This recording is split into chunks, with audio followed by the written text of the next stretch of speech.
Oke. Ya.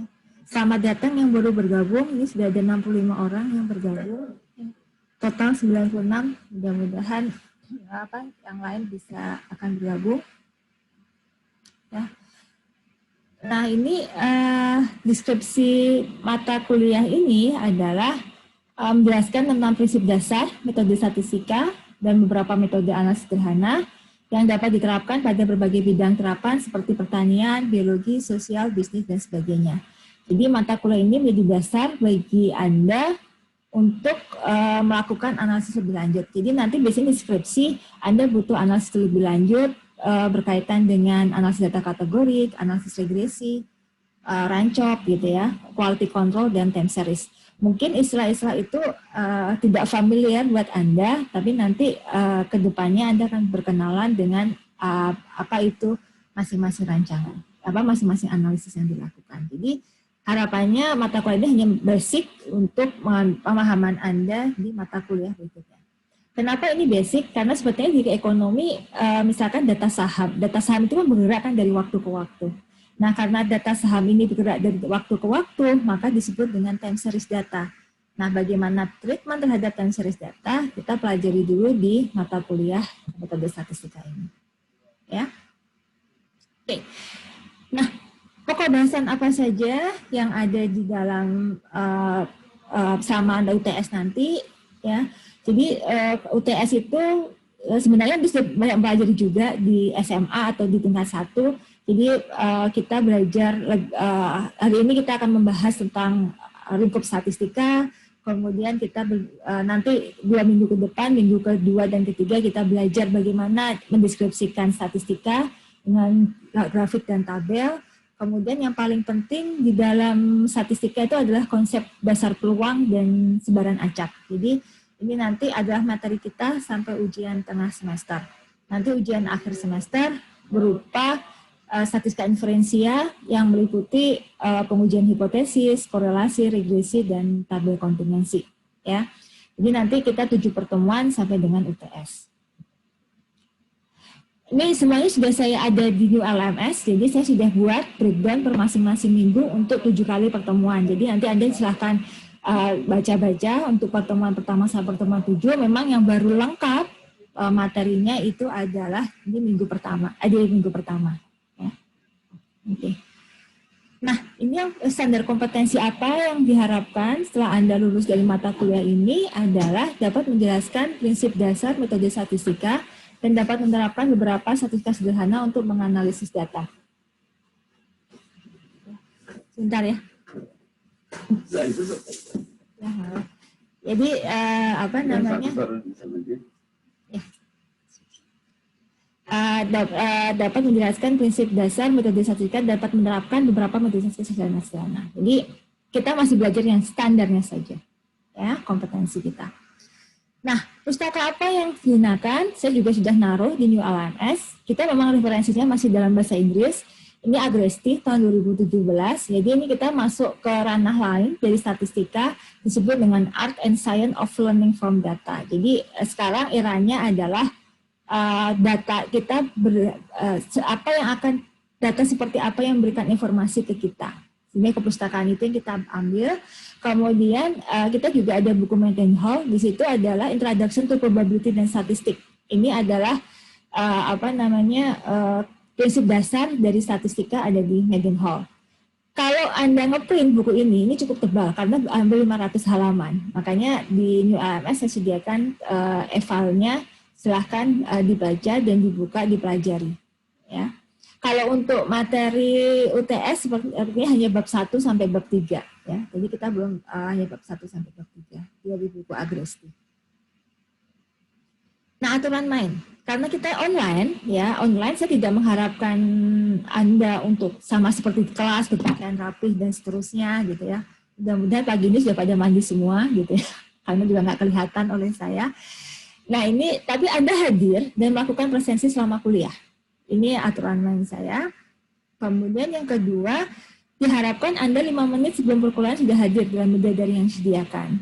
Jadi saya ingin efektif, Karena kenapa? Kalau Anda telat, kalau di kelas kan ada toleransi 15 menit. Nah, kalau kita mentoleransi 15 menit kita baru mulai, kasihan teman-teman yang sudah online sebelumnya.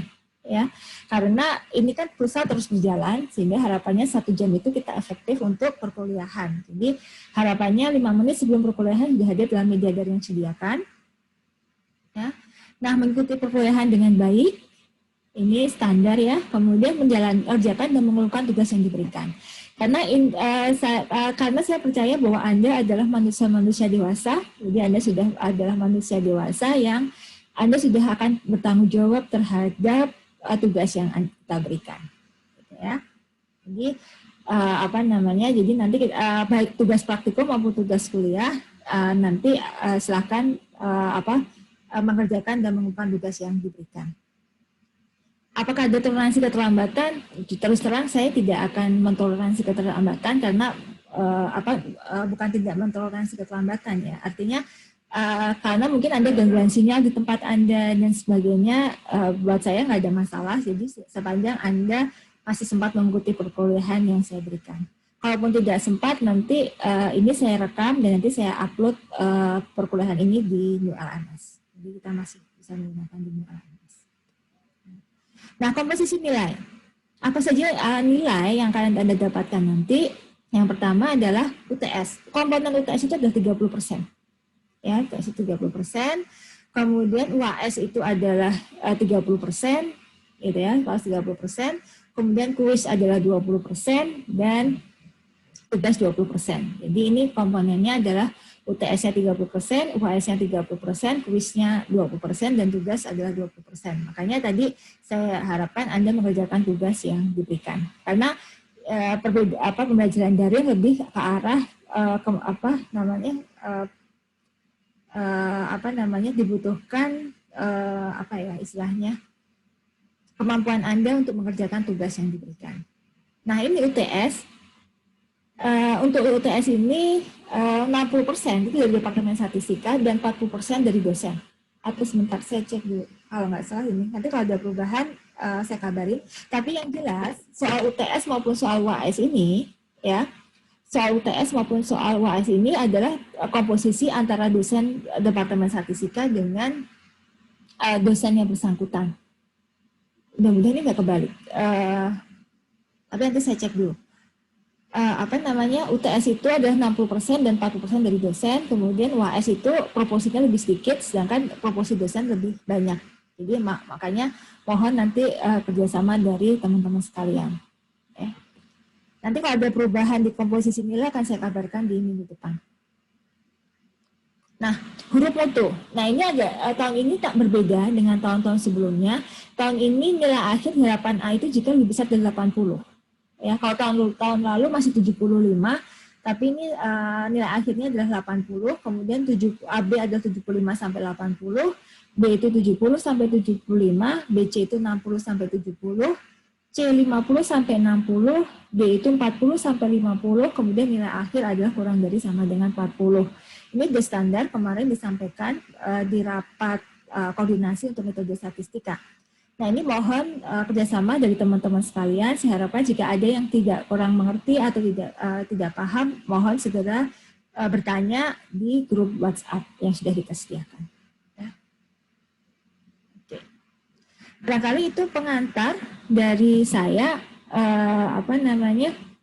Sebelum saya lanjutkan ke materi, saya berikan kesempatan untuk bertanya. Barangkali ada yang mau bertanya, silakan. Ada pertanyaan? Ini sudah 87 yang masuk ke ruang kelas. Ya, Bu, mau bertanya, Bu. Ya, silakan.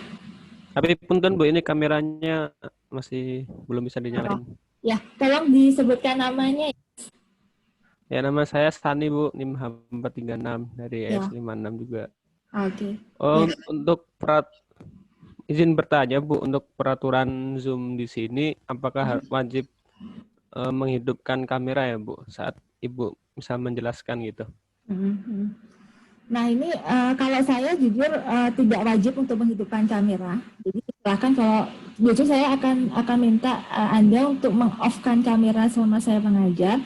Kenapa? Karena menghidupkan kamera itu akan menyedot pulsa lebih banyak. Jadi sebenarnya kalau di aturan konferensi itu adalah memang ini kuliah resmi, jadi ini memang kuliah resmi. Nanti di akhir kuliah saya akan minta Anda semua untuk menghidupkan kamera dan kita akan berfoto bersama. Tapi selama saya kuliah, saya tidak menyarankan Anda untuk menghidupkan kamera. Karena akan kasihan untuk teman-teman Anda yang sinyalnya kurang bagus. Jadi memang aturan dari video conference ini adalah untuk menghargai teman-teman Anda yang misalkan sinyalnya kurang bagus, maka diharapkan untuk peserta lain meng-off-kan videonya kecuali yang sedang berbicara. Itu ya San ya peraturan kita tentang. Baik Bu, terima kasih. Sama-sama. Ada lagi yang lain yang mau ditanyakan? Ini kita ada yang baris yang kedua, ada yang mau ditanyakan? Jelas ya? Ibu, Ya. saya izin bertanya. Oke, silakan. Ya, nama Istiqomah Khairia dari ESL 56. Ya. Untuk teknis kuis gimana ya Bu? Diadakan per pertemuan di responsi atau berapa kali ya Bu? Kalau kuis, ya kuis ini mungkin tidak setiap pertemuan akan diadakan. Kalau jadi dalam UTS ini akan tiga pokok bahasan. Yang pertama adalah pokok bahasan mengenai peluang, pokok bahasan mengenai statistika deskriptif. Yang kedua adalah mengenai peluang, dan yang ketiga adalah perubahan acak. Jadi kuis itu akan saya lakukan 3 kali, ya 3 kali. Nanti menggunakan ini ada di New LMS pakai metode kuis. Jadi nanti langsung ada isian jawaban. Jadi nanti metodenya adalah pilihan ganda atau isian singkat. Itu ya, dan ganda atau isian singkat. Tapi saya akan memberikan kuis hanya 3 kali kuis. Oke, terima kasih ya Bu. Sama-sama. Untuk tugas juga tidak setiap minggu saya akan memberikan tugas, jadi akan bergantian antara kuis dengan tugas. Oke, ada lagi yang ditanyakan? Ibu izin bertanya. Ya, silakan. Bu, nama saya Almira Putri, H463.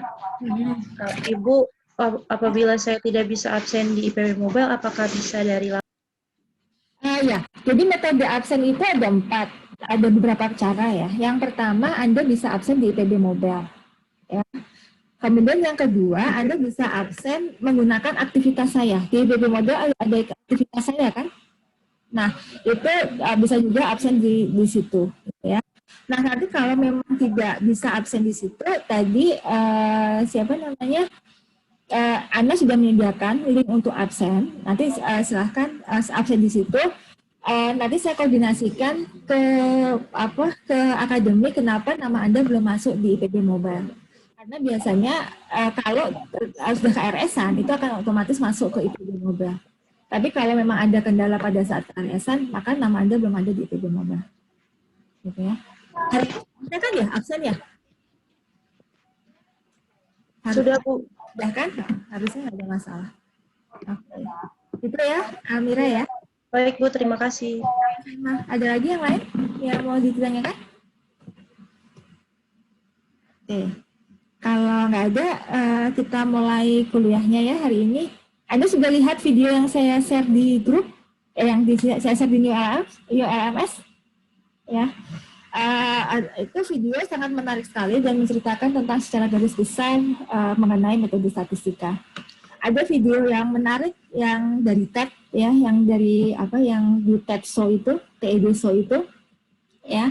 Dia menceritakan tentang bahwa sebenarnya statistik itu orang sering berpersepsi mengenai statistik, tapi realitanya tidak seperti itu.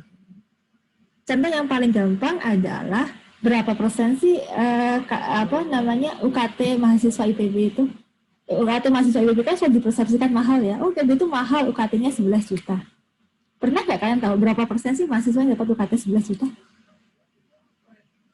Ya, karena saya di bagian penerimaan mahasiswa baru, selain dosen statistika, saya juga di bagian penerimaan mahasiswa baru. Tahun lalu mungkin ketemu Anda di CCR ya? Itu baru pertama kali kita menyelenggarakan proses verifikasi berkas yang begitu singkat dan relatif cepat ya. Tahun lalu itu perubahan drastis dari bertahun-tahun pola penerimaan mahasiswa baru. Nah, sebenarnya realitanya mendapatkan UKT di atas 10 juta itu cuma 11% dari mahasiswa IPB. That's the fakta. Nah, fakta itulah statistik. Ya, jadi memang kadang-kadang asumsi anggapan kita itu berbeda karena kita nggak punya dasar. Ya, berapa persen sih sebenarnya data yang sebenarnya. Nah, itu kenapa kita perlu belajar statistik.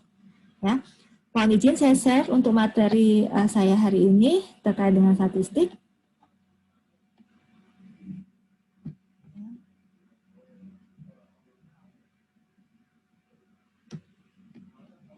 Oke.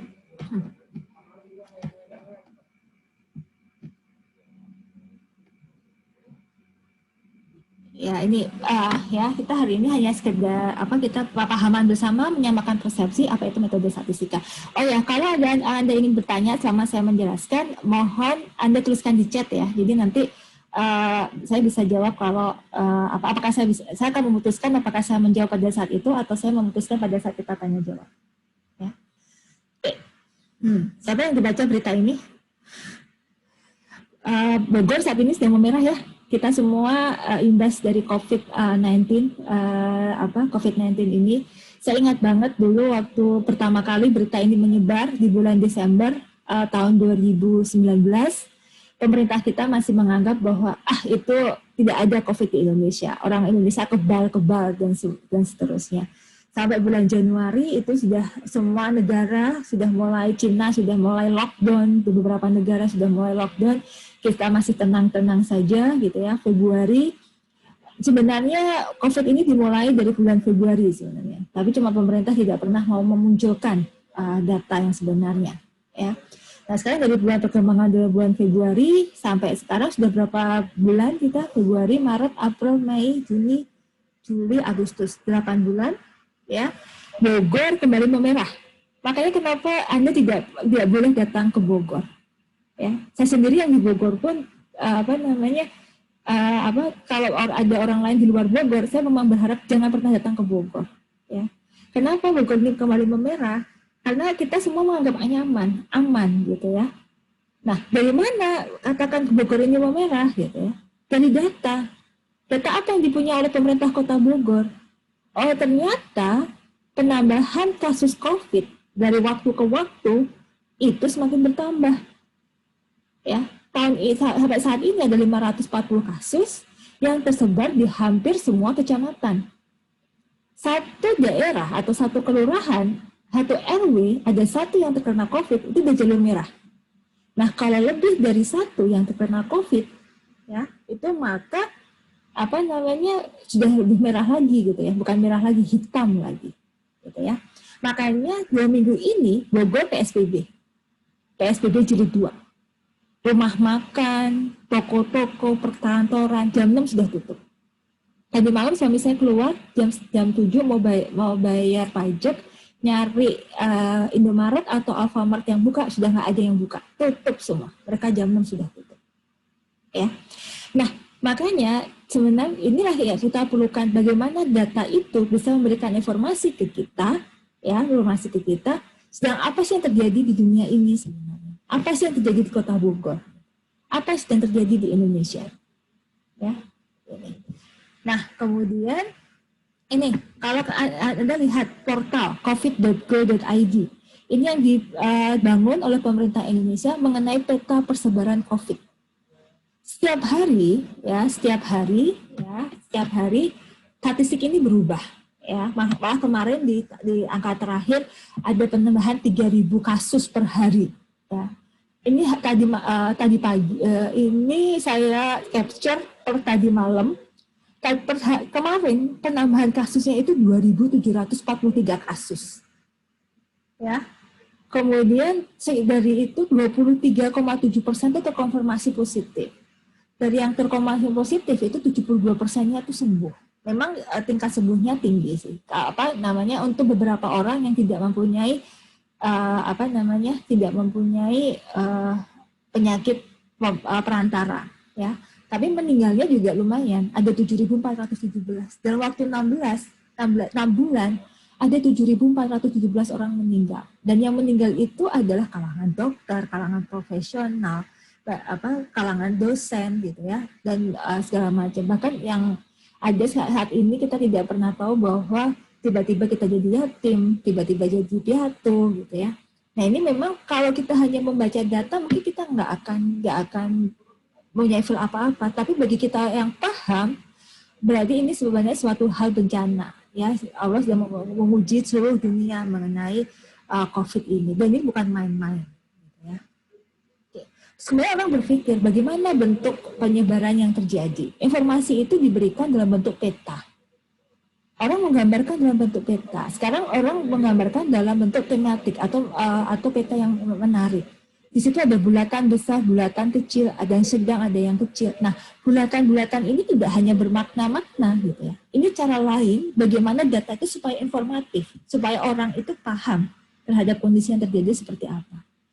Di situ ada dua yang bulatannya besar adalah Jakarta dengan Jawa Timur.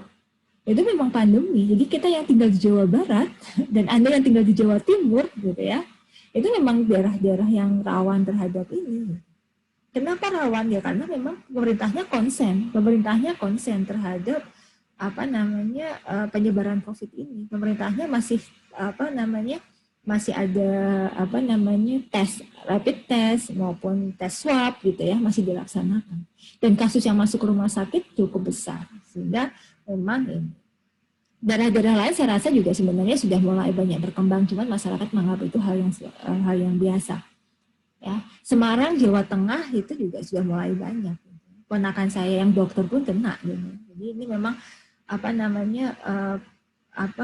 dari informasi. Kalau kita baca data, kemudian kita memahami informasi, kita akan paham bagaimana kasus COVID ini, bagaimana kenapa seluruh dunia bahkan pemerintah ini serius terhadap penanganan COVID. Karena dari penyakit, dari suatu sumber penyakit akan berdampak ke banyak. Jadi berdampak terhadap ekonomi, terhadap sosial ekonomi masyarakat, perubahan culture budaya masyarakat.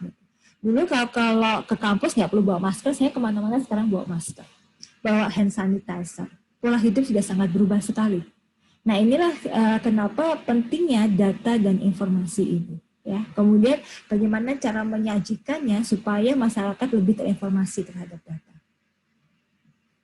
Nah ini di bidang ekonomi, kalau Anda buka Bank Indonesia, di situ ada BI, Bank Indonesia, ada go.id, di situ ada statistiknya, ada statistik moneter, ada statistik sektor keuangan pemerintah, ada sektor real, sektor eksternal.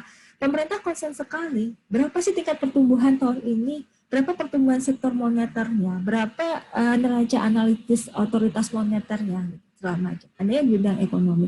Kenapa indikator-indikator itu dipentingkan? Kenapa statistik ini dipentingkan dalam suatu suatu negara? Karena itu mencerminkan bagaimana pola pertumbuhan ekonomi di negara tersebut.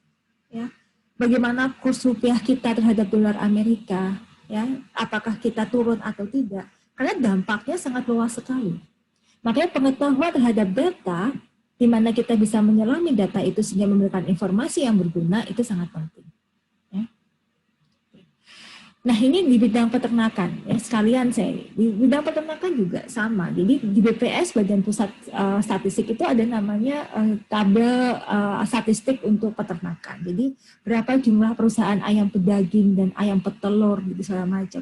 Kenapa ini penting? Mungkin buat Anda orang ekonomi pun akan bisa menganalisis bagaimana hubungan antara permintaan dan harga di pasar. Beberapa barang yang termasuk barang primer mungkin jika harga naik permintaan akan naik, tapi beberapa barang yang termasuk barang tersier seperti sekarang ini kan yang kondisi COVID ini kan yang paling booming itu kan bisnis telekomunikasi sama bisnis pangan itu masih stabil.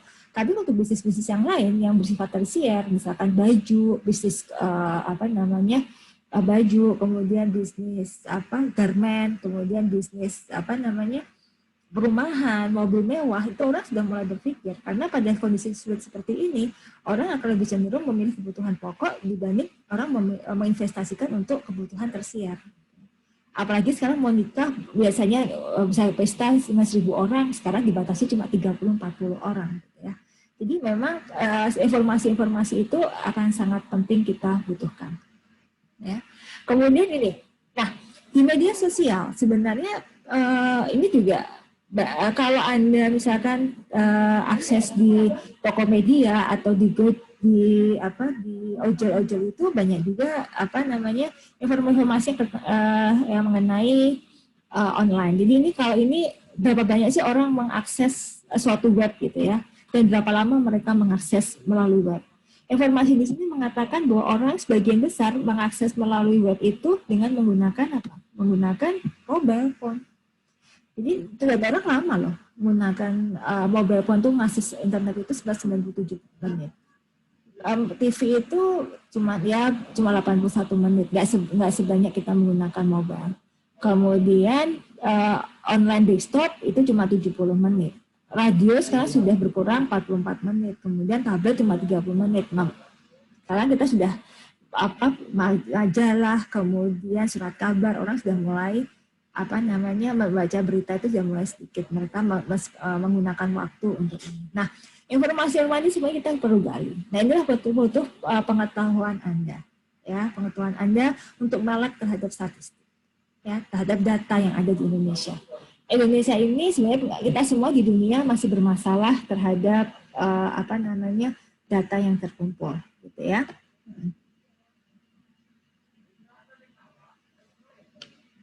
Oke.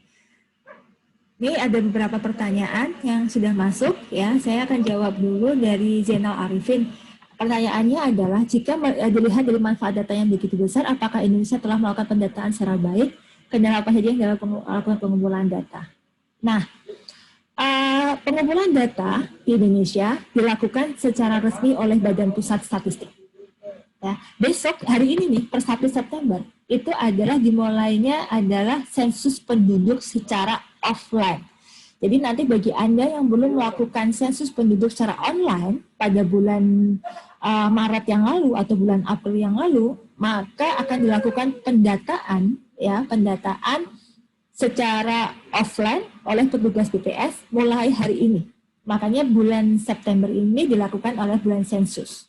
Nah, sensus itu apa? Sensus itu adalah pendataan penduduk secara keseluruhan, ya, penduduk secara keseluruhan. Nah, karena butuh biaya, waktu, dan sumber daya yang sangat besar sekali, maka sensus ini hanya dilaksanakan setiap 10 tahun sekali.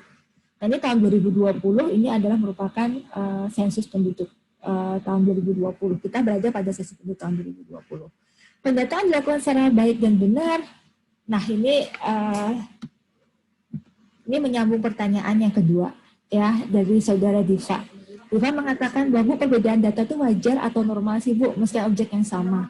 Katanya sering melihat ada persen COVID-19 di web WHO, John Hopkins, dan Woodhover itu punya data yang berbeda cukup signifikan. Nah, apa yang terjadi di sini? Ya, nah, tadi saya sebutkan bahwa pendataan di Indonesia dilakukan secara baik. Sebenarnya tidak BPS sudah berusaha untuk mendapatkan data secara maksimal, karena dalam pelaksanaannya, dalam kenyataannya pendataan ini butuh definisi operasional. Apa sih dimaksud dengan penduduk Indonesia? Apakah dia yang punya rumah, punya kakak? Terus bagaimana dengan orang yang misalkan tinggal di emper-emper toko yang dia tidak punya rumah? Apakah dia bukan berarti penduduk Indonesia? Gitu ya. Nah, berarti ada permasalahan besar pada saat pendataan ini, terlepas lihat dari metodologi yang akan kita gunakan dalam pendataan tersebut. Metodologinya, ya, kemudian pendekatan apa yang digunakan. Nah, sehingga itu yang menyebabkan perbedaan hasil itu sangat besar sekali. Ya. Contoh data COVID. Kalau Anda bandingkan data COVID di seluruh Indonesia, pasti hasilnya akan berbeda-beda. Yang pertama, pada saat Anda memahami data, Anda lihat skala datanya. Data ini mengukur skalanya mana? Apakah skala di level kabupaten, apakah skala di level provinsi, apakah skala di level nasional, atau skala di level dunia. Ini ya. Nah, perbedaan statistik, ya, nanti saya belum masuk apa definisi pengertian dari statistik, gitu ya. Kenapa bisa berbeda? Tentu statistik sebenarnya wajar, ya. Nanti saya terangkan menjawab ini di belakang. Ya. Nah, memang masih ada permasalahan dalam pendataan data di Indonesia. Di Indonesia belum menggunakan single account. Jadi waktu saya di Belgia dulu, di Belgia itu saya punya satu identifier. berdasarkan satu kartu penduduk saya itu, saya bisa masuk ke asuransi, saya bisa masuk ke bankan berdasarkan kartu penduduk itu. Jadi datanya saling connected satu sama lain. Di Indonesia baru merintis itu. Jadi di Indonesia itu, misalkan data saya di pajak belum nyambung dengan data saya pada saat saya harus melaporkan pajak saya. Ya, itu belum nyambung. Di Indonesia masih terkendala dengan pendataan. Nah, ini sebenarnya peluang besar di kita untuk membenahi masalah data. Kemudian kenapa berbeda? Masalah kepentingan. Ya, nah data itu selalu ada kepentingan. Siapa yang berbicara? Selalu ada orang yang berbicara di balik kepentingan itu. Makanya kalau Anda dulu mengawal pemilu, hasil pemilu itu selalu berbeda-beda karena lihat siapa yang berdiri di belakang lembaga survei tersebut. Ya. Nah ini kenapa data itu berbeda-beda? Ya, tergantung kepentingan. Indonesia juga punya kepentingan bahwa selalu ada konsekuensi. Kadang-kadang orang bisa menampilkan data apa adanya, tapi kadang-kadang orang juga berpikir tentang lebih lanjut. Gitu. Ya. Nah, perubahan kebutuhan data di era new normal seperti COVID ini sangat penting sekali. Ya, memang perubahan kebutuhan data sangat penting sekali. Sekarang orang kalau kita berbicara pada aspek pemerintah, seharusnya pemerintah sudah mulai berpikir bagaimana berapa persen masyarakat yang di level bawah, kemudian bantuannya seperti apa, subsidi sektornya seperti apa, ini perlu dipentingkan, ya perlu diperhatikan. Saya lihat pemerintah sudah memberikan misalkan bantuan tunai langsung untuk yang BLT, kemudian subsidi ke beberapa pengusaha melalui perbankan. Itu salah satu cara pemerintah memanfaatkan data di dalam era new normal sekarang ini. Ya. Oke, nanti saya hanya menjawab. Jadi sebenarnya kebutuhan di era normal itu data itu sangat mendasar, terutama data pemerintah untuk kebijakan baru terkait dengan kebijakan normal yang sudah ada. Ya. Oke. Baik, saya lanjutkan untuk untuk materi saya berikutnya adalah sebentar ini. Ya. Nah, kita akan bahas kenapa sih Anda belajar metode statistika? Apa itu sebenarnya statistika? Bahasa Inggrisnya adalah statistics with S ya, statistics. Statistika itu adalah sebenarnya ilmu, ya. Statistika berasal dari kata statistik, ya. Statistik itu apa? Statistik itu merupakan penduga parameter.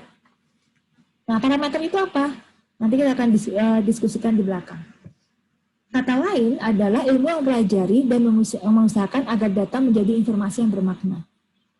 Jadi sebenarnya statistika itu adalah ilmu yang mempelajari dan mengusahakan data menjadi informasi yang bermakna. Contohnya adalah kalau Anda hanya diberi angka 20, 30, 40, 50, informasi itu akan menjadi sesuatu apa-apa. 20, 30, 40, 50, just numbers. Tapi kalau dikatakan, 20, 30, 40, 50, ini adalah nilai metode statistika dari Anda langsung paham, oh iya, berarti minimalnya itu nilainya 30, maksimalnya 50. Wah, kalau targetnya 100, berarti masih kurang dari target nih. Ya, nah, itulah tadi. Tadi seperti misalkan kalau hanya berupa statistik nggak akan bermakna, tapi begitu digambarkan dalam bentuk geografikal dengan bulatan yang besar, bulatan yang kecil, orang aware, ya ini kok ternyata di sini nih yang zona merahnya, zona hitamnya. Ini yang daerah-daerah yang aman dan seterusnya. Ya, jadi statistika itu adalah ilmu yang mempelajari dan mengusahakan agar data menjadi informasi yang bermakna. Ya, sehingga apa saja ruang lingkup statistika itu? Ruang lingkup statistika adalah mengumpulkan data yang benar dan efisien, kemudian menganalisis data dengan metode yang tepat, kemudian menginterpretasikan dan menarik kesimpulan yang benar sah terhadap hasil analisis. Nah, sebenarnya kenapa Anda belajar ilmu statistika? Supaya Anda bisa mengumpulkan data, aware apakah datanya itu sudah layak atau belum, kemudian bagaimana menganalisis data, kemudian bagaimana menginterpretasikan dan menarik kesimpulan yang benar dan sah terhadap hasil analisis. Nah, ini ibaratnya sebenarnya simple, sepele gitu ya. Tapi kalau Anda nggak tahu ilmunya, takutnya Anda nanti salah dalam menyajikannya. Paham ya tentang statistika? Jadi statistika atau statistics with S gitu ya. Kalau statistik without S itu adalah statistik ya, parameter estimation, tapi kalau statistics dengan S itu berarti dia adalah statistika. Kita terjemahkan dengan statistika. Sama dengan mathematics, kita terjemahkan dengan matematika. Physics kita terjemahkan dengan fisika. Karena akhiran S di belakang itu adalah berarti ilmu. Ilmu yang mempelajari dan mengusahakan agar kita menjadi informasi yang bermakna. Ya. Nah, apa itu ruang lingkup statistika? Nah, statistika itu dibagi menjadi dua, statistika deskriptif dan statistika inferensial. Apa yang akan kita pelajari nanti pada saat UTS itu adalah kita deskriptif, statistika deskriptif. Jadi, apa itu deskriptif? Statistika deskriptif adalah hanya mempelajari teknik bagaimana kita menyarikan data dan menyajikan data, sehingga kita dapat informasi yang berguna. Itu sebenarnya statistika deskriptif, hanya menyarikan saja, menggambarkan data. Ya, tapi kalau statistika inferensial menginfer, mengambil kesimpulan. Misalkan adalah berapa persen sih mahasiswa IPB yang terdampak COVID. Ya, kalau kita kan nggak pernah dapat datanya, ya kan nggak mungkin kita tanyain mahasiswa IPB yang aktif 16.000 untuk mahasiswa S1. Nah, bagaimana caranya mencarikan informasi dari 16.000 orang itu? Pendataan apa yang dilakukan? Makanya kan pendataan dilakukan kan, oke diambil sampel deh di Fakultas Ekonomi Manajemen, berapa banyak mahasiswanya. Akhirnya kita ambil sampel. Oke dari 100 orang ini berapa banyak yang terambil sampel. Nah 100 orang ini itu adalah contoh. Ya kita mempunyai contoh 100 orang mahasiswa. Dari 100 orang mahasiswa kita identifikasi misalkan, oh yang ada COVID, yang mau terdampak COVID itu misalkan 20. Berarti 20 dari 100 kan 20%. Nah, benar nggak? Kalau saya sampelnya adalah mahasiswa Fakultas Ekonomi Manajemen, saya dapat 100 mahasiswa, estimasi saya 20%, nah angka 20% ini benar nggak secara populasi? Berarti saya harus lakukan inferensi ya. Saya akan lakukan inferensi ya. Saya harus ada justifikasi. Apakah benar bahwa mahasiswa IPB adalah 20% yang terdampak COVID? Ya. Nah, karena ini saya hanya berdasarkan contoh, kemudian saya melakukan pendugaan, pasti nggak 100% dong, ya kan? Kebenarannya tidak 100%. Nah, berapa banyak persen kita yakin data kita itu menggambarkan itu? Makanya kita sebut dengan selangkap. Oh, tingkat keyakinan saya adalah 95%. Tingkat keyakinan saya adalah 90%. Ya. Nah, begitu kita menginfer dari sampel yang kita dapat, digunakan untuk generalisasi populasi, maka kita masuk ke dalam ranah statistika inferensial. Itu yang akan Anda pelajari nanti di ujian akhir semester, selama metode ujian akhir semester. Apa itu statistika inferensial? Tadi, bagaimana caranya dari angka 20% yang kita ambil sampel, sahih digunakan untuk generalisasi populasi. Ya, bahwa sampelnya mahasiswa Fakultas Ekonomi Manajemen, tapi itu mencerminkan karakteristik dari mahasiswa populasi IPB secara keseluruhan. Nah ini butuh ilmunya. Nah ilmunya kita pelajari di statistika inferensial. Ya, gitu. Nah ini contoh quick count ya, metode quick count. Masih ingat ya quick count pada saat pemilihan presiden atau pemilihan gubernur, ya. Ini sangat metode quick count ini sangat ini sekali. Quick count ini sebenarnya apa sih? Gitu. Jadi unit yang diamati sebenarnya adalah TPS. Misalkan saya ambil kasus di DKI Jakarta, maka sebagai populasinya itu adalah semua TPS di daerah DKI Jakarta. Nah, ini disebut dengan populasi. Nah, quick count ini, lembaga-lembaga survei, mereka tidak mengamati semua TPS di daerah Jakarta, karena nggak cukup tuh sumbernya. Dia nggak akan mungkin kirim perwakilan-perwakilan, itu biayanya terlalu besar. Yang dia lakukan adalah dia mengambil sebagian TPS di daerah DKI Jakarta. Ya, tentunya dengan metodologi sampling tertentu. Nah ini yang kita sebut dengan sampel atau contoh. Ya, bahasa Inggrisnya memang sampel, cuma kita terjemahkan dalam bentuk dalam IPB kita menggunakan istilah contoh. Ini sebagian TPS di daerah DKI Jakarta.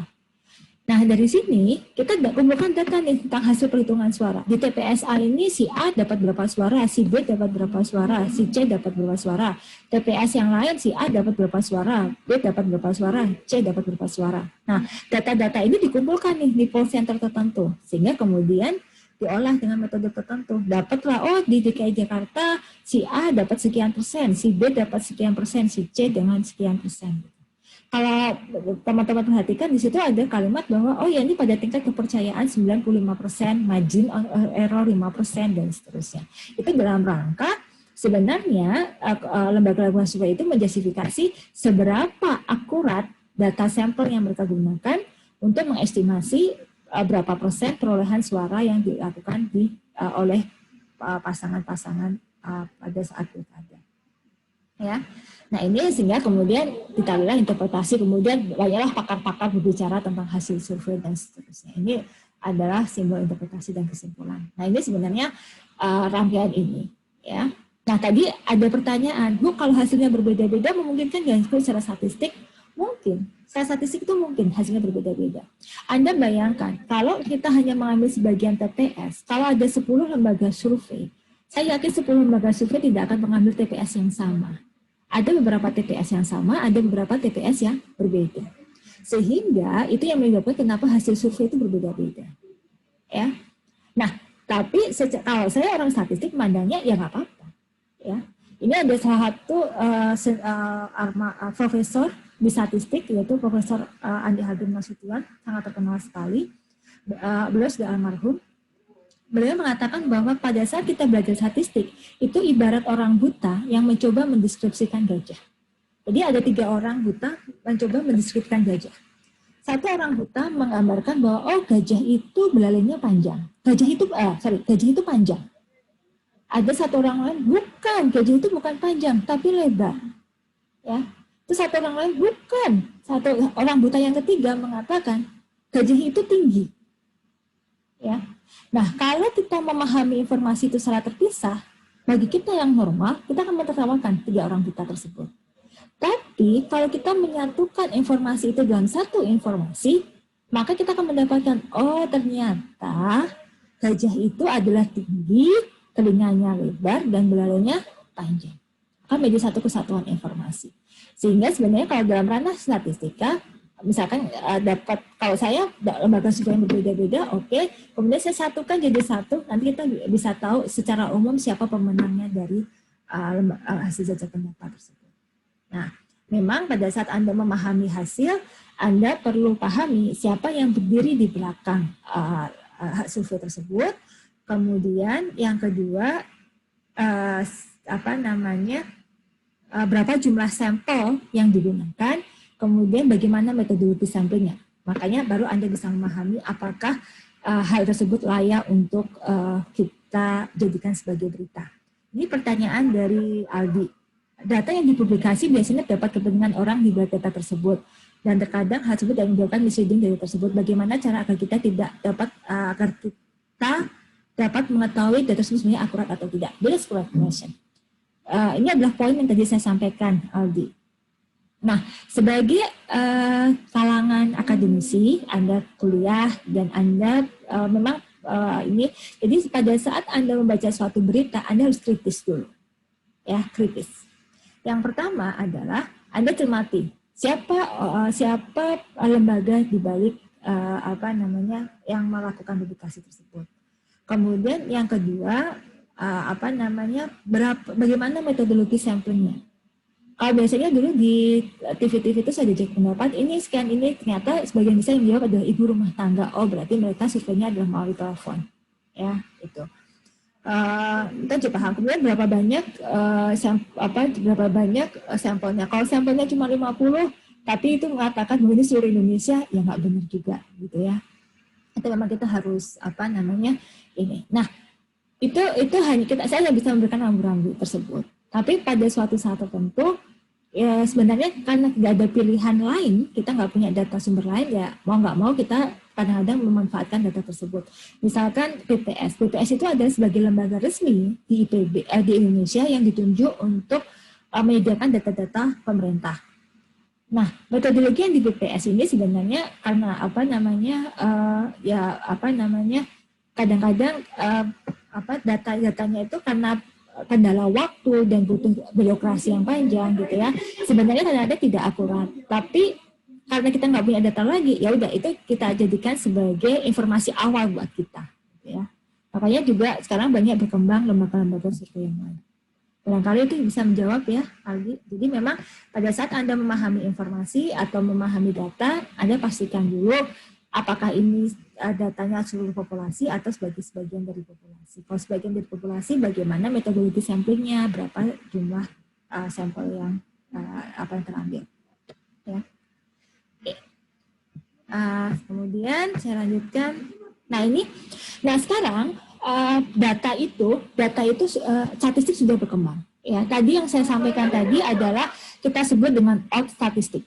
Ya, saya sebut tadi adalah old statistik atau statistik yang generasi lama, di mana kita punya hipotesis, kita ngambil sampel, kemudian dari sampel itu kita generalisasi untuk populasi yang ada. Nah sekarang itu statistik sudah berubah mindset, ya sudah berubah mindset. Jadi statistik itu sekarang adalah art dan science. Jadi seni, jadi art and science. Bagaimana Anda mendesain studi Anda, bagaimana Anda menganalisis data Anda, sehingga akan menghasilkan. Jadi tujuan dari ini adalah translating data into knowledge and understanding of the world around us. Jadi tujuan dari kita menganalisis data itu adalah kita mencarikan dia dalam bentuk informasi. Makanya disampaikan, data itu ada hubungan dengan informasi. Informasi apa yang mau kita sampaikan, dan bagaimana kita memahami kejadian apa yang terjadi di sekitar kita. Makanya statistik itu sekarang berubah menjadi is the art and science of learning from data. Jadi bagaimana kita mempelajari seni dan ilmu yang belajar dari data. Kenapa saya katakan seperti itu? Data itu sekarang tersedia banyak sekali.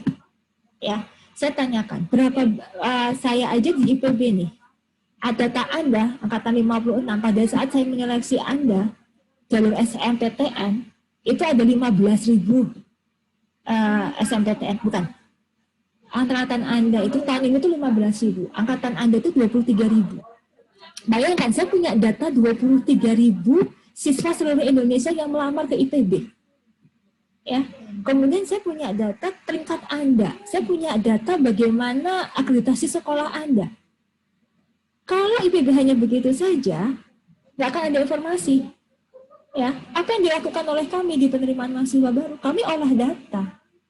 Kami hubungkan data-data IPK nilai Anda dengan IPK Anda. Kami tahu sekolah-sekolah mana yang bagus, sekolah-sekolah mana yang kurang bagus. Sehingga kita punya data informasi, oh ini sekolah ini masuk ke ini bagus nih anaknya. Sehingga nanti ke depannya ini peluang si anak ini berasal dari IPB besar. Nah itu yang sudah kita coba. Jadi kita memahami data yang ada di sekitar kita. Anda posting di media sosial, berapa kali Anda posting di media sosial? Ya, hati-hati sekarang. Karena media sosial itu adalah sumber data, big data yang bisa bermakna ekonomi. Ya, Anda posting lagi jalan-jalan, kemudian setiap kali Anda makan, Anda posting. Otomatis Facebook atau media sosial apapun akan mendeteksi Anda bahwa Anda suka kuliner. Ya kan? Kemudian Anda suka posting jalan, traveling kemana-mana. Oh, berarti Anda suka traveling. Tiba-tiba Anda dapat tawaran untuk kupon makan atau kupon tiket dan seterusnya gitu. Itu adalah sumbernya dari bagaimana daily data Anda ini akan menjadi informasi yang berguna untuk perusahaan. Ya. Dan ini kedepannya memang data itu tersedia sehingga kita tuh nggak punya rahasia lagi. Orang Indonesia tidak menyadari itu. Orang Indonesia terlalu open terhadap dirinya sendiri. Kalau di luar negeri, orang sudah mulai membatasi untuk tidak posting beberapa hal di media sosial. Karena itu orang akan tahu, oh hari ini dia ke sini, nanti dia ngapain lagi. Itu bisa kebaca oleh data. Ya, karena ilmu dari data itu adalah seni dan ilmu bagaimana kita belajar dari data. Informasi apa yang kita butuhkan dari data. Ya. Nah ini misalkan saya punya data nih. Ya, karena saya di penerimaan mahasiswa baru, saya punya data. Data saya itu seperti ini. Ini source data saya. Saya dapat data program studi, saya dapat data jenis kelamin, saya dapat periode pendaftaran, periode 1, 2, 3. Kalau seperti ini ada informasinya nggak? Nggak akan bisa memberikan kita informasi apa-apa. Tapi, kalau kita olah data seperti ini ada deskripsi yang diterima berdasarkan program studi. Oh, kita akan tahu bahwa yang paling banyak menerima mahasiswa itu adalah KOM. Ya. Ada G6 itu kan KOM, ada 21. Ya, di H itu mungkin mahasiswanya karena pasca ya, sedikit ada 9, ada cuma 8 gitu. Sedangkan P ada 19. Kita bisa tahu bahwa informasi apa yang bisa kita berikan. Oh, ternyata peta peminatan atau peta kompetisi di masing-masing program studi itu berbeda-beda. Ya. Makanya dulu pada saat Anda masuk ke IPB, pasti saya yakin Anda ada yang melihat keketatan tingkat program studi. Nah, keketatan program studi untuk S1, jalur SNMPTN, jalur SBMPTN, dan jalur mandiri itu berbeda sekali. SNMPTN itu jurusan favorit seperti statistika, ilmu komputer, ilmu gizi, fateta, itu ilmu pangan, itu masih tinggi. Tapi begitu ke sini, ini manajemen, ekonomi, manajemen itu udah mulai tinggi juga. Ya, jadi pergerakan itu berbeda.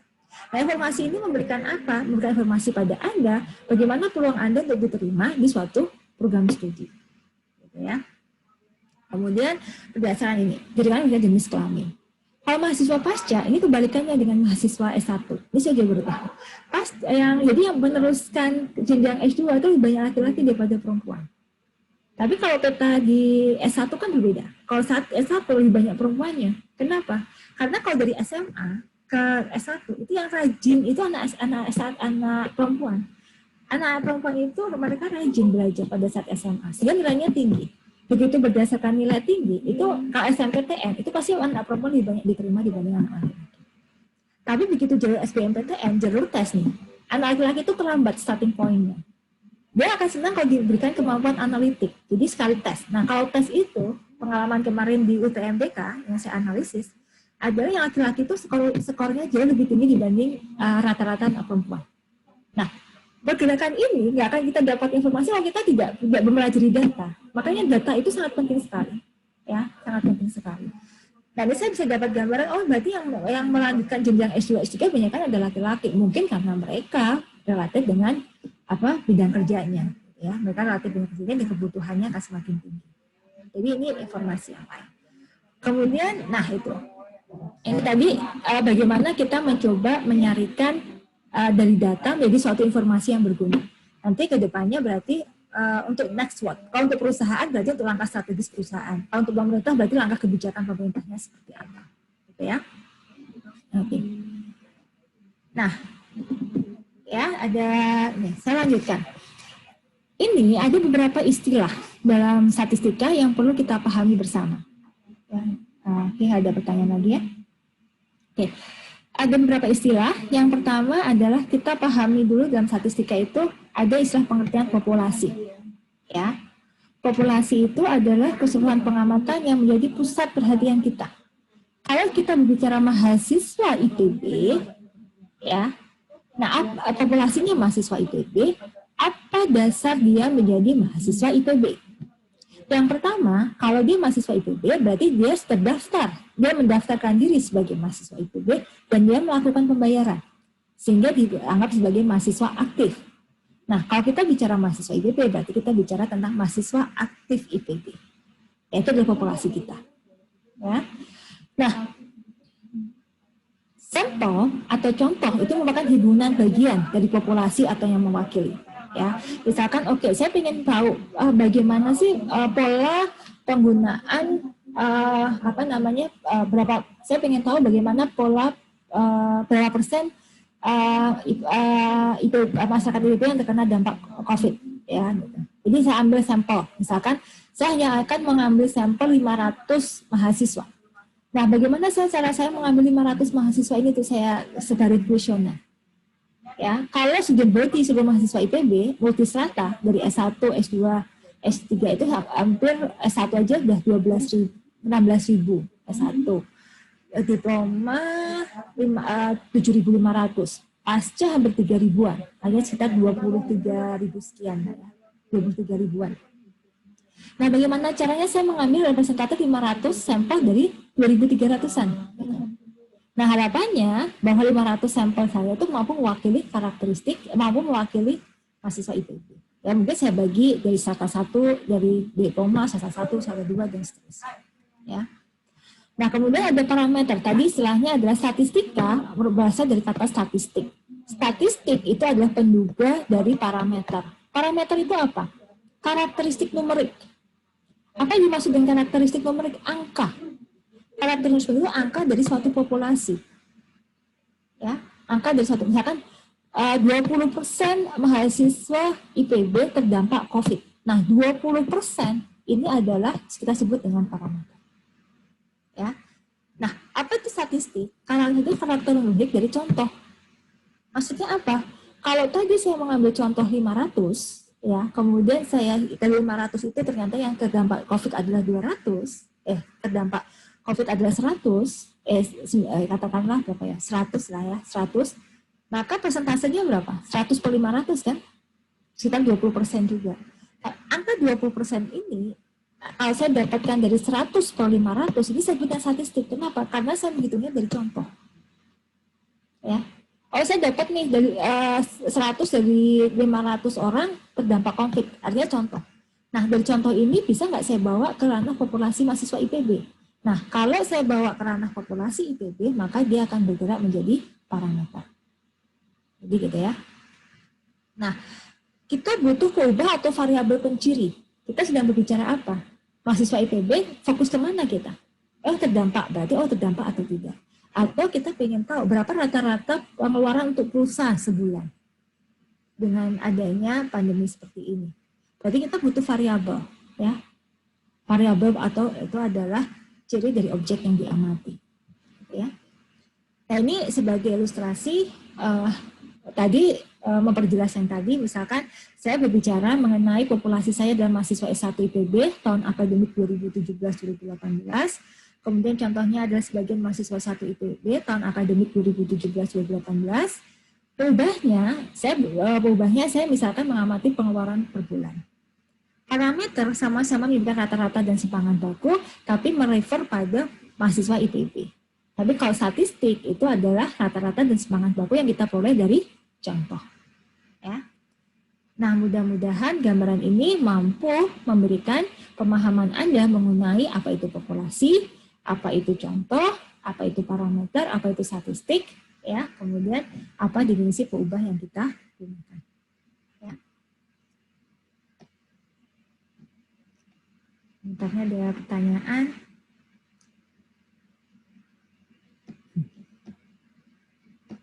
Ya. Oke.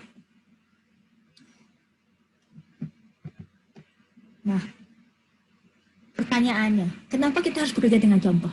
Kenapa kita nggak mengambil populasi aja? Ya. Sebenarnya sekarang, kalau di IPB, survei-survei, orang sudah menggunakan populasi. Ada sering kan tiba-tiba ada pemberitahuan lewat IPB Mobile, segala macam gitu. Ya kan? Tapi apakah yang balik itu, saya kan nyebar nih, mahasiswa IPB, hampir 16.000 orang. Dari 16.000 orang itu berapa persen sih yang balik mampu merespon? Apakah 16.000? Enggak. 16.000 balik respon itu kalau terkait dengan kemarin aja bantuan pulsa. Kalau yang lain enggak. Paling tingkat respon rate-nya sekitar 60%, 70% gitu. Jadi memang kita tidak akan pernah dapat data dari seluruh populasi. Karena apa? Kedapatan sumber daya, tenaga, waktu, biaya, dan seterusnya. Kemudian populasi selalu bergerak. Makanya kenapa sensus penduduk itu dilakukan setiap 10 tahun sekali. Ya karena butuh biaya yang besar. Ya, butuh biaya yang besar sehingga perlu persiapan yang matang dan seterusnya gitu ya. Selalu ada dan data itu terus bergerak. Nah, yang ahli mengenai sampel statistik itu adalah ibu Anda. Ya. Coba tanyakan ibu Anda. Kalau ibu Anda mau mencicipi makanan, berapa banyak sih yang dicicipin makanannya? Paling 1 sendok kan? Tapi ibu mengatakan, oh ini rasanya enak nih, mantap. Padahal dicicipin cuma 1 sendok. Ibu Anda sudah belajar statistik gitu. Ya. Atau kalau kita pergi ke tukang buah, ya, kita nyicipin jeruk, nggak mungkin kan kita akan nyicipin semua jeruk gitu ya. Pasti yang kita kasihkan cuma dikasihnya cuma 1,5 lagi. Terus kita percaya lagi beli jeruk, oh manis nih kita beli 2 kilo gitu ya. Sampai rumah ternyata setengahnya yang manis, setengahnya asam gitu. Ya itu konsekuensi kita. Gitu ya. Tapi memang contoh ini adalah itu karena kita tidak akan bisa mampu mengamati seluruh populasi, butuh biaya yang besar untuk ini. Ya, sehingga yang kita lakukan hanya mengambil contoh atau sampel. Ya. Nah, oke, ini terakhir tadi saya menyinggung mengenai peubah atau variabel ya. Anda mungkin kenal dengan istilah variabel, tapi kalau di IPB, senior-senior saya di statistik menggunakan istilah peubah. Nah, pemahaman terhadap peubah ini sangat penting sekali pada saat kita akan memahami bagaimana bentuk analisis datanya. Ya, bentuk analisis data. Analisis datanya. Kemudian misalkan ini mengumpulkan informasi tentang populasi mahasiswa yang ambil mata kuliah metode statistika IPB tahun ajaran 2018-2019 ya. Oke. That is good question. Jika sampel atau contoh bisa mewakili populasi dalam mendapat data, mengapa sensus penduduk tidak memakai sampel, Bu? Oke. Sensus penduduk ini terdiri dari beberapa modul ya. Kalau data dasar seperti data dasar itu tanggal lahir, jenis kelamin segala macam itu dilakukan seluruh sensus penduduk.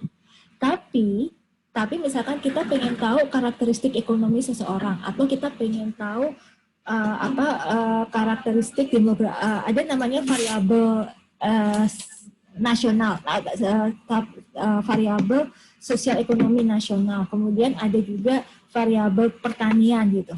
Nah, begitu udah masuk ke spesifik variabel, itu dilakukan adalah sampel. Ya. Jadi yang ditanyakan untuk sensus penduduk ini ada pertanyaan dasar. Misinya tuh nggak nyampe 5 menit selesai sebenarnya. Jadi hanya pertanyaan dasar, anak, jenis kelamin, segala macam, umur, segala macam, pendidikan dan seterusnya. Itu ada dasar. Itu wajar kan dilakukan untuk semua pendataan. Tapi kalau berapa penghasilan dia, segala macam, itu sampling yang dilakukan oleh BPS. Ya, jadi BPS itu melakukan 2, sensus dan survei. Sensus itu dilakukan setiap 10 tahun sekali, itu modulnya karena ini besar biasanya modulnya terbatas. Tapi kalau survei biasanya sampelnya kecil, tapi kita bisa lebih banyak informasi yang kita berikan ke mereka. Ya. Oke, paham ya? Nah, kembali ke sini, informasi apa yang nanti kita butuhkan gitu ya. Nah, ini ada ini data. Ya. Ini angkatan 55 waktu dulu, saya belum capture Anda ya, saya ambil yang 56 nggak ketemu. Ini dari objek pengamatan ini ada berbagai macam variabel yang kita bisa amati. Jenis kelamin, kemudian program studinya gitu ya. Kemudian tanggal lahirnya dia, jalur masuknya apa gitu ya. Ada banyak hal. Nah, dari objek pengamatan ini kita cobakan sarikan dalam bentuk data. Seperti ini. Ya, dalam bentuk data. Nah, data ini nanti kita akan pelajari bagaimana cara kita mengukur data itu, skala pengukurannya seperti apa. Ya, karena pengetahuan itu penting digunakan untuk melakukan analisis data. Ya. Oke. Nah, sekarang, variabel atau peubah yang saya sebutkan itu apa sih?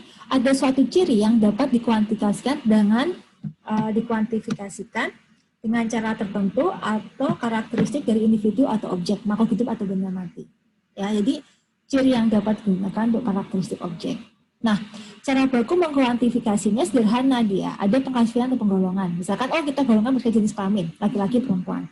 Kita golongkan berdasarkan provinsi tempat tinggal. Ada DKI Jakarta, ada Jawa Barat, ada Jawa Timur, ada Jawa Tengah, dan seterusnya. Gitu ya. Kemudian klasifikasi berdasarkan tingkat. Ada tingkat 1, tingkat 2, tingkat 3, dan tingkat 4. Gitu ya. Kemudian ada klasifikasi berdasarkan nilai, dia dapat nilai A, dapat nilai B, dapat nilai C, dapat nilai D. Ya. Kemudian kita ada pengukuran. Pengukuran itu bersifat diukur dengan suatu alat tertentu, tinggi badan, gitu ya. Tinggi badan, gitu ya. Berapa tinggi badannya? Ini sekian sentimeter. Berapa berat badannya? Sekian kilogram. Gitu ya. Berapa dia larinya? Dia lari sekian kilometer. Ya, jadi ada pengukuran di situ. Kemudian ada pencacahan. Jadi misalkan usia dia misalnya banyaknya tahun sejak kelahiran. Ya, jadi Anda lahir sampai umur sekian usianya berapa? Kan batas masing-masing orang berbeda-beda. Gitu ya. Kita mencacah. Saya ada umur 20 tahun, ada yang umur 19 tahun, ada yang umur 18 tahun. Nah, berdasarkan nilai tadi ada yang kategorikal, ada yang numerik, sehingga peubah tadi kita bedakan antara peubah kategorik dan peubah numerik. Nah, peubah numerik itu kita bedakan antara peubah kontinus dan peubah discrete, gitu ya. Sedangkan kalau kategorik kita bedakan antara peubah ordinal dan peubah nominal. Nah, kenapa kita perlu care terhadap 4 skala pengukuran ini, continuous, discrete, ordinal, dan nominal, supaya nanti pada saat melakukan analisis Anda tidak salah melakukan analisis. Ya. Oke. Jadi ini tadi, jadi skala pengukuran itu ada 4. Yang paling dasar itu adalah nominal scale. Nominal scale itu kita hanya menggolongkan saja. Jadi kita berikan golongan. Jenis kelamin kita golongkan antara laki-laki, perempuan, mudah-mudahan masih sama ya jenis kelaminnya, nggak ada jenis kelamin yang ketiga. Agama, sekarang ada agama Islam, Kristen, dan seterusnya. Yang terbaru itu ada Konghucu, kemudian ada yang lain lagi. Ya. Kemudian suku bangsa, ada Jawa, ada Sunda, ada Batak gitu ya. Dan segala macam. Walaupun sekarang generasi sekarang sangat susah sekali mencari yang benar-benar original suku tersebut. Sebenarnya sudah campuran dengan suku-suku yang lain. Termasuk saya sampai ke Bogor pun akhirnya dapat orang Sunda gitu ya, ada campuran sukunya. Nah itu kemudian golongan yang kedua ada ordinal, ada namanya ordered, ya ada ordered di situ. Jadi ordered itu berarti urutan. Dia masih kategorikal tapi ada urutannya. Contohnya apa? Tingkat pendidikan.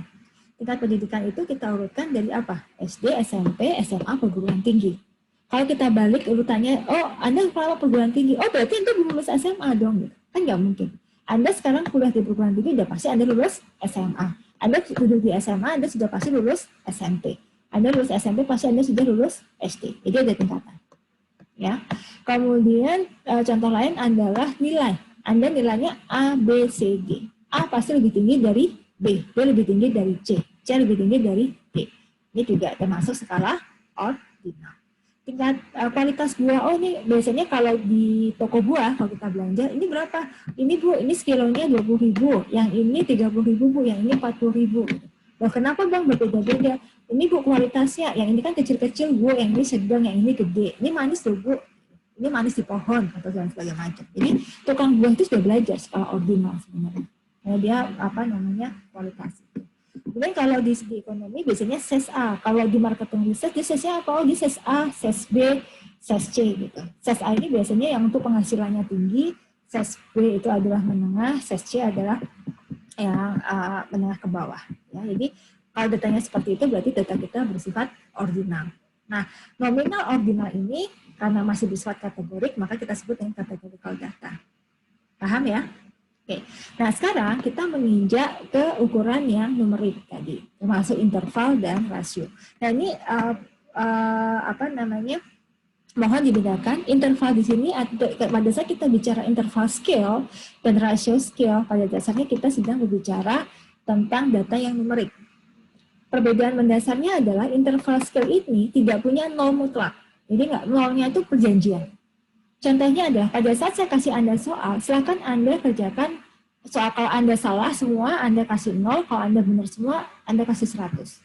Nah, pada saat Anda dapat nilai 20, teman Anda dapat nilai 40, bukan berarti teman Anda 2 kali lebih pintar dibandingkan Anda, gitu ya. Anda dia lebih tinggi, dia lebih pintar, gitu. Lebih pintar, belum tentu. Kenapa? Karena 0 ini adalah hanya batasan pada saat Anda tidak mampu menjawab soal itu. Kalau diberi soal yang lainnya belum tentu hasilnya sama. Sehingga 0-nya itu bukan suatu 0 mutlak, tapi semacam 0 perjanjian. Makanya scoring itu biasanya datanya adalah data interval. Ya. Suhu, misalkan dalam derajat Celcius. 0 derajat Celcius itu bukan titik beku air. Karena titik beku air itu pada minus 273 derajat Kelvin.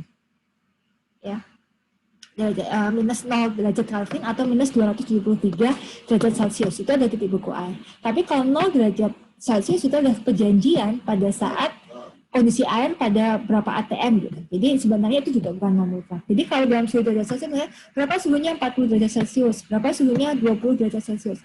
Nah yang 40 derajat Celcius ini bukan berarti 2 kali lipat suhunya lebih panas dibandingkan yang suhu 20 derajat Celcius. Kenapa?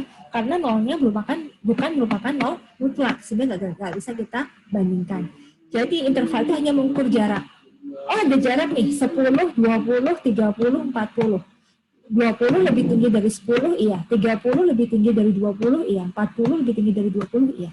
Tapi nggak bisa dibandingkan bahwa yang 40 ini panasnya, misalkan bicara suhu, panasnya adalah 2 kali lipat dibanding yang 20 pada saat diukur dalam derajat Celcius. Tapi kalau diukur dalam derajat Kelvin, iya benar, karena 0 derajat Kelvin adalah merupakan titik beku air. Nah, ini adalah beberapa hal terkait dengan skala interval. Nah, skala terakhir ada skala rasio. Rasio ini dia punya titik muka 0, ya, dia titik muka 0 sehingga bisa dibandingkan. Contohnya adalah tinggi badan. Anda tinggi badannya 2 meter, saya tinggi badannya 1 meter. Anda tinggi badannya adalah 2 kali lipat dibanding saya, iya. Karena 0 meternya itu benar-benar kita berada pada 0 meter yang sama. Gitu ya. Pendapatan. Anda pendapatannya 10 juta, saya pendapatannya 5 juta. Anda pendapatannya 2 kali lipat dibanding pendapatan saya. Kenapa? Karena nolnya itu adalah nol mutlak. Nol mutlak itu artinya ada orang sepakat kalau kita di pendapatan nol, kita berdua nggak punya duit, gitu, nggak punya uang. Nah, makanya itu disebut dengan skala rasio. Nah, skala interval atau skala rasio kita sebut dengan numeric scale, treatment analisisnya sama. Tapi nominal ordinal itu akan berbeda. Sehingga pemahaman Anda mengenai skala berubah menjadi hal yang wajib Anda ketahui pada saat di level bawah untuk nominal, ordinal, interval, dan rasio. Gitu ya. Itu. Nah ini, jadi ini analisis yang kita gunakan. Kalau nominal, penampilannya itu hanya untuk bar chart sama pie chart. Jadi hanya kategorikalnya jelas, groupingnya jelas. Tapi kalau ordinal, itu biasanya kita munculkan dalam bentuk diagram batang. Jadi jangan pernah kalau skalanya ordinal, kalian buat dalam bentuk pie chart seperti ini. Kenapa? Karena akan misleading. Ya. Misalkan, bagaimana tingkat kepuasan Anda? Sangat tidak puas sampai sangat puas. Kemudian Anda bentuk dalam bentuk bar chart presentasinya, yang sangat puas sekian, tidak puas sekian. Nah ini nggak akan menggambarkan itu. Akan lebih bagus kalau Anda menggambarkan dalam bentuk diagram batang. Ya. Nah, kalau interval atau rasio ini banyak grafik yang bisa kita tampilkan untuk data yang bersifat interval dan rasio. Nah, ini jangan salah gitu ya. Jangan salah. Karena biasanya gini, laki-laki perempuan. Yang kita lakukan kalau kita punya laki-laki perempuan tadi saya gambarkan berapa persen dia laki-laki, berapa persen dia perempuan gitu ya. Tapi nggak pernah saya mengatakan rata-rata kelas ini adalah perempuan. Ya. Nah, minggu depan kita akan belajar. Kenapa sih kita nggak bisa mengatakan rataan kelas ini adalah perempuan? Kenapa kita mengatakan adalah persentase sebagian besar kelas ini adalah perempuan atau sebagian besar kelas ini adalah laki-laki? Karena tadi tergantung terkait dengan skala pengukuran yang kita gunakan. Oke, barangkali itu yang bisa saya sampaikan. Sebentar, ini sebelum saya lanjutkan ke berikutnya, ada pertanyaan dulu? Ada yang mau bertanya secara online? Saya kasih kesempatan 1-2 penanya. Ya, paham ya? Nah, ini terakhir saya akan menyampaikan mengenai bagaimana cara kita mengumpulkan data. Ya, tadi di awal ini saya lupa masukkan. Jadi harusnya di awal itu ada sensus. Jadi ini ada sensus sensus ya tadi. Ada sudah paham, ada sensus penduduk dan sebagainya macam. Kemudian survei itu hanya kita melakukan survei terhadap, kita mengambil sampel dari keseluruhan populasi, namanya survei. Nah, BPS itu ada namanya survei sosial ekonomi, ada survei pertanian, itu dilakukan di antara sensus penduduk. Jadi sebenarnya survei-survei kecil dilakukan di antara 10 tahun tersebut. Nah, kemudian teman-teman di bidang IPA itu lebih banyak melakukan eksperimen. Misalnya teman di kimia, bagaimana pengaruh misalkan batang terhadap kadar ginjerol dari jenis variasi variasi spesies jahe terhadap kadar ginjerolnya. Kalau jahe itu kan yang bikin pedas itu kan ginjerolnya gitu ya. Jadi mereka tahu pada umur berapa sih kita harus panen gitu. Jadi teman-teman melakukan eksperimen. Walaupun di ekonomi juga ada sih namanya eksperimen ekonomi, itu yang dicoba oleh Pak Bambang Juanda. Jadi kalau kita terima kalau ini saya naikkan, ini kira-kira masyarakat seperti apa ya? Jadi ini ada eksperimennya sedikit. Kalau ini kalau saya kasih bonus ini, kira-kira antusias masyarakat besar nggak sih? Jadi ada semacam pertemuan yang diberikan untuk mendapatkan respon dari masyarakat, itu kita sebut dengan eksperimen. Kemudian observasi atau pengamatan. Ini biasanya dilakukan oleh teman-teman di bidang biologi atau teman-teman di bidang sosiologi untuk teman-teman di biologi mengamati perilaku hewan, perilaku tumbuhan, gitu ya, mengamati mereka dari putik sampai mereka besar, sampai mereka panen, pengamatannya seperti apa. Kalau teman-teman di sosiologi bisa ngamati bagaimana suku suatu bangsa itu hidup, bagaimana mereka berinteraksi satu sama lainnya. Jadi dilakukan pengamatan pengamatan terhadap data. Kalau kita suka lihat channel geografi gitu ya, itu mengamati bagaimana mereka bergerak dari satu tempat-tempat yang lain, kemudian fenomena alam seperti apa, itu sangat menarik sekali di situ. Nah, ini yang baru ya, data terbaru. Jadi sebenarnya untuk menganalisis data tadi saya sebutkan bahwa statistika sudah berubah transformasi dari hanya sekedar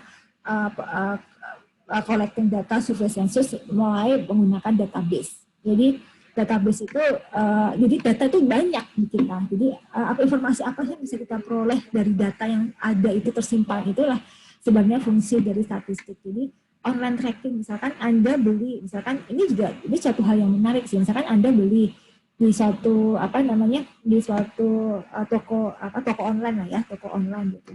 Nah kemudian berikutnya Anda beli lagi gitu, atau Anda belanja lagi nih di toko yang sama gitu. Nah makanya ini berarti hobi nih, hobi kumpulin tanaman. Ini hobi beli aksesoris nih gitu.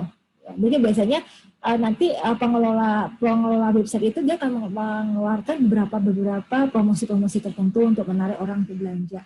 Nah, sebenarnya apa yang dilakukan oleh mereka itu sebenarnya ada tim insight yang menganalisis data yang mereka lakukan.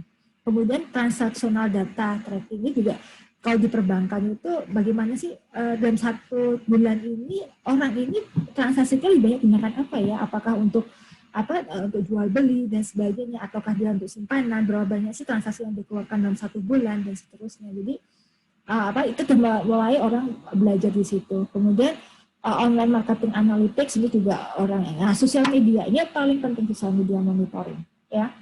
Ini sekarang banyak berkembang makanya sekarang Facebook itu atau kalau kita masuk ke ke suatu website selalu ada pernyataan bahwa Anda bersedia apakah data Anda digunakan untuk keperluan riset dan seterusnya. Itu sudah ada persetujuan itu. Jadi kalau ada posting di Facebook itu biasanya kalau suka ada persetujuan apakah data Anda bisa nggak nanti diambil data Anda akan diambil orang kemudian dilakukan analisis. Karena memang dari situlah nanti tiba-tiba kalau orang ini menghasilkan uang gitu ya, perilaku kita. Kan setiap komputer kita itu kan ada PIN-nya yang bisa dideteksi oleh mereka.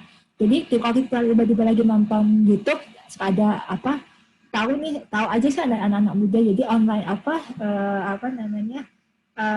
dia akan pelajari nih apa saja sih yang Anda buka di konten YouTube-nya, atau apa yang Anda buka di konten Instagram Anda, atau apa sih yang Anda buka di konten Facebook-nya, sehingga nanti akan muncul promosi-promosi yang ada. Nanti sebagai sosial media monitoring ya. Nah ini informasi kita enak, kalau kita tiba-tiba di suatu tempat tiba-tiba ada yang ngasih informasi ke kita gitu ya.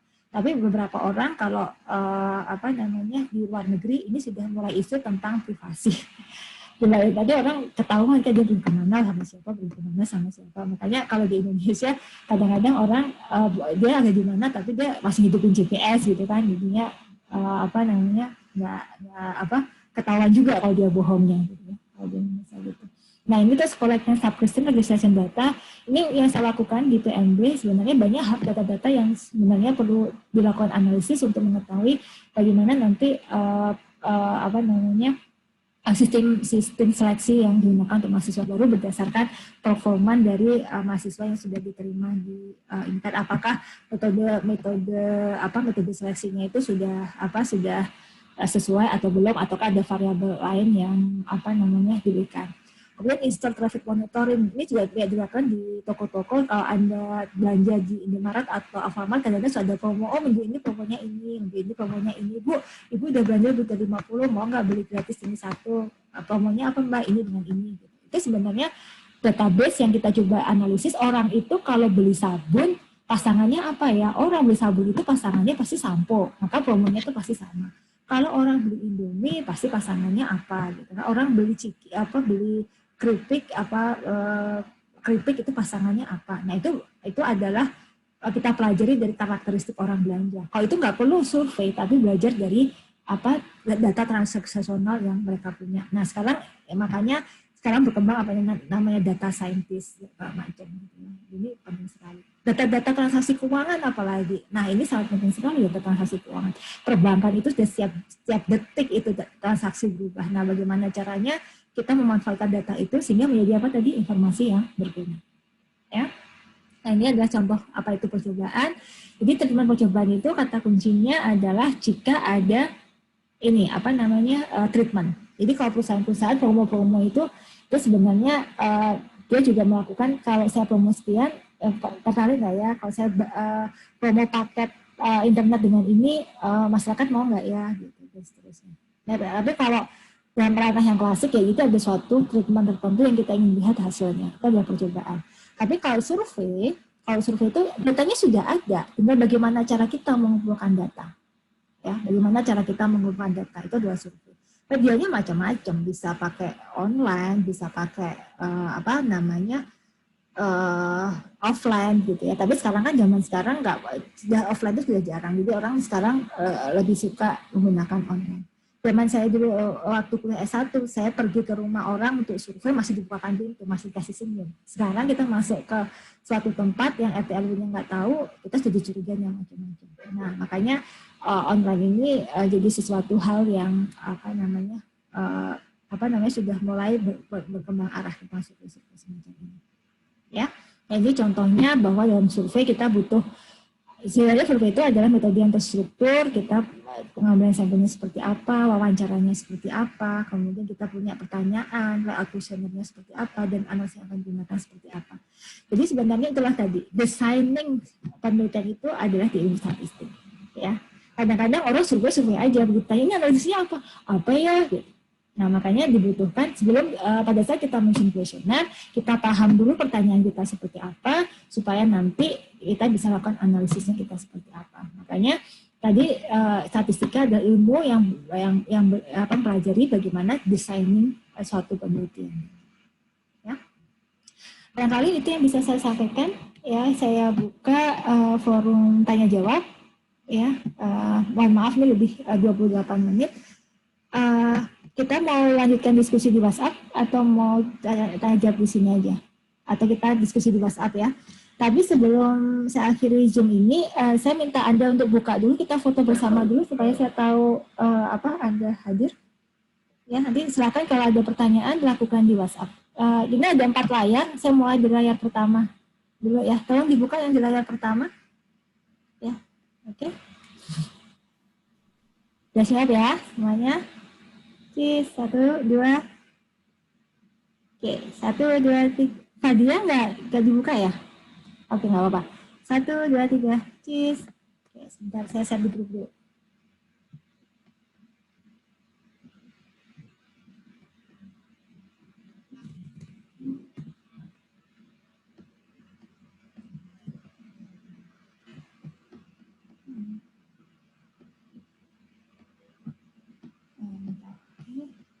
Oke, sekarang yang kedua, yang gelombang kedua, sudah semuanya?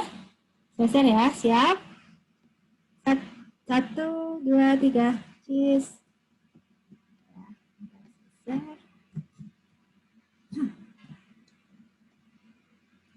Oke, sekarang yang ketiga sudah siap semuanya?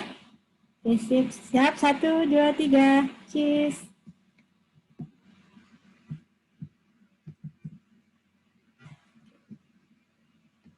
Oke, yang terakhir. Ya, sudah. Oke ya, siap. 1, 2, 3, cheese.